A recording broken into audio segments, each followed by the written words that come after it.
मैं अंतिम वक्ता हूं, तो पक्ष और विपक्ष से भी मैं उम्मीद करता हूं कि दोनों थोड़ी देर और समय लेकर सुनेंगे।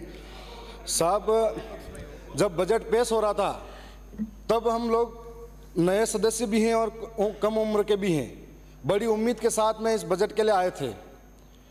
लेकिन जब बजट पूरा सुना ध्यान से, दरियावद विधानसभा का जिक्र तक नहीं हो रहा था, तब काफ़ी मन व्याकुल था।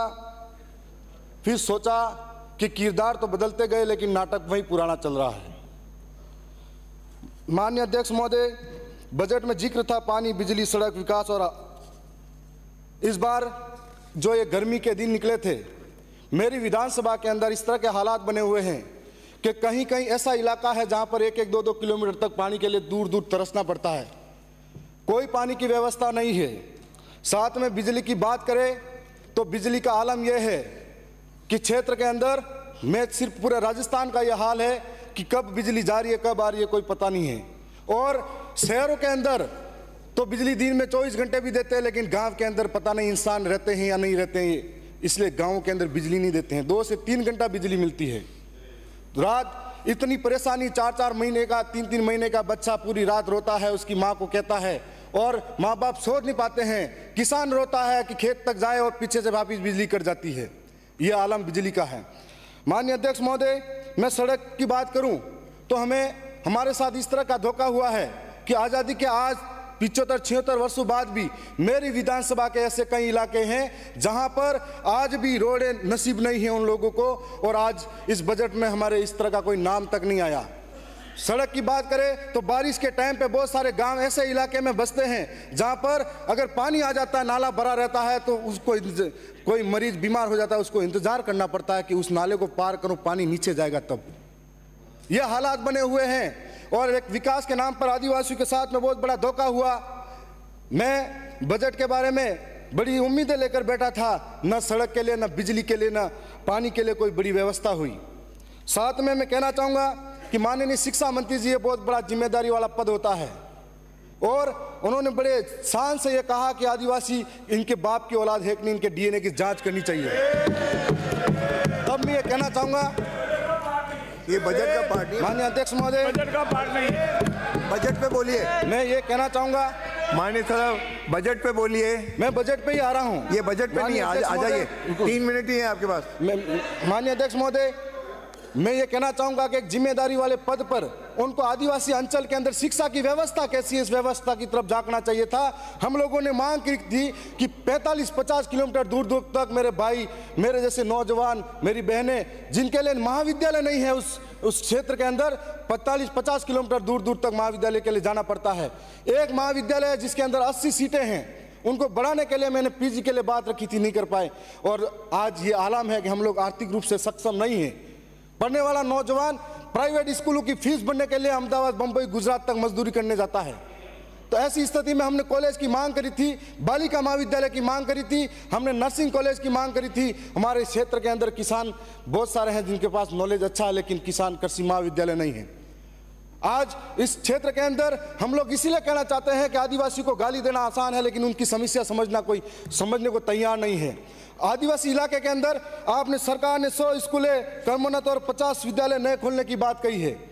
मेरे वहाँ पर ऐसे कई महाविद्यालय हैं जिनकी स्थिति यह है कि जर्जर भवन हो रहे हैं।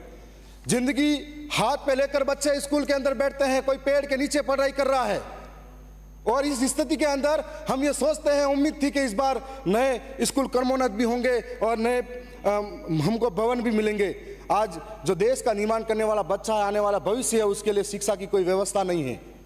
इस तरीके से हमारे साथ बहुत बड़ा अन्याय और धोखा होता जा रहा है। अगर बजट सत्र के अंदर बहुत बड़ी उम्मीदें थी, और साथ में जो खाद बीज की बात किसानों के साथ की जाती है, अभी हाल ही में बीज दिया गया था। ऐसी स्थिति थी कि 30% लोगों को बीज बांटा गया, 70% को नहीं मिला, और आपस में गांव में लोग लड़ाते रह गए और जनप्रतिनिधियों के साथ गाली गलौज करने पे उतर गए। हर साल किसानों के साथ में कालाबाजारी होती है खाद के नाम पर, और हर साल खाद के नाम पर कालाबाजारी के अंदर ये जो कंपनियां हैं, इन कंपनियों के मार्फत से किसानों को जो नहीं चाहिए वो भी जबरन थोपा जाता है। साथ साथ में इस तरीके की कंपनियों पे भी कार्रवाई होनी चाहिए। वीको पॉइंट और हमारे क्षेत्र के अंदर 2 बार किसानों ने बड़े आंदोलन इसी वजह से किए थे और कई किसानों पे मुकदमे हुए थे। हाल ही में एक हमारी ग्राम पंचायत सियार थी, वहां पर लोगों को लगा कि ये निःशुल्क है, बांटने के लिए आया गया है, तो लोग चढ़ गए और लेके चले गए। उनकी स्थिति ऐसी पैदा होगी, सब पे मुकदमे लगे लूट मार के। तो ये स्थिति ऐसी पैदा होती है तो हमको सोचना पड़ेगा कि वो किसान जो अन्न उगाकर पेट भरता है पूरे देश का, उस किसान के साथ में ऐसी दुर्गति होती है। माननीय अध्यक्ष महोदय, ट्राइबल क्षेत्र के अंदर हम अगर शिक्षा की फिर भी बात करें तो हमारे इलाके के अंदर जो 12वीं 11वीं कक्षाएं हैं उनके अंदर व्याख्याताओं की कमी है, कोई पढ़ाने वाला नहीं है। जो संविदा पर लगे हुए थे उनको भी बाहर निकाल दिया, थोड़ी बहुत जानकारी देते थे और बाहर निकाला तो ठीक है। माननीय अध्यक्ष महोदय, मैं ज़्यादा टाइम नहीं लूँगा। मैं यही कहना चाहूँगा कि हमारे इलाके के अंदर आज संविधान के अंदर 5वीं अनुसूची है, इस 5वीं अनुसूची का जिक्र संविधान के अंदर सदन के अंदर होना चाहिए। 5वीं अनुसूची के अंतर्गत अनुच्छेद 244(1) क और 13(3) क के तहत न लोकसभा न ग्राम सभा सबसे ऊंची, न लोकसभा न विधानसभा सबसे ऊंची ग्राम सभा, ये उसके अंदर लिखा गया है, लेकिन आज उसका अनुपालन नहीं किया जाता है। बुकिया, जगपुरा और हमारे वहाँ पर अभी आमुलवा, राटड़ी, डगोचा, वहाँ पर सोने की खान है करके आदिवासी की जमीनें लूटने का कार्य किया जा रहा है। माननीय अध्यक्ष महोदय, मैं आपके लिए समान है। माननीय अध्यक्ष महोदय, मैं आपका संरक्षण चाहूंगा, 2 मिनट का और समय चाहिए मुझे। महात्मा गांधी नरेगा कार्य वालों के अंदर लेबर को जो पेमेंट दिया जाता आज कम है। हम लोग दाल, मिर्ची और सारी चीजें महंगी होती जा रही है, तो आज इनके लिए लेबर का पेमेंट जो बढ़ाया जाए और नरेगा के जो मेड है उनके लिए स्थायी पहचान। मैं लास्ट 1-2 लाइनें कह के समाप्त कर रहा हूँ। देखो मुझे कि जनता की आवाज सुनो, जनता है नाराज सुनो, कल तक जो खामोशी थी चीख रही है आज सुनो, क्रांति का आगाज सुनो, गिरने वाली गाज सुनो, सहा बहुत है अब तक हमने बदल रहा अंदाज सुनो, जनता का है राज सुनो, जनता ही सरताज सुनो, बने रहोगे कब तक हमारे जनता की आवाज सुनो। मैं इतना ही कहूंगा। मैं ये कहूंगा कि जब शिक्षा मंत्री डीएनए की बात करते हैं तो इस देश के अंदर हम ये कहना चाहेंगे, सदन की बैठक हम हमारे डीएनए दिनांक 15 जुलाई 2024 के प्रातः 11 बजे तक के लिए स्थगित की जाती है।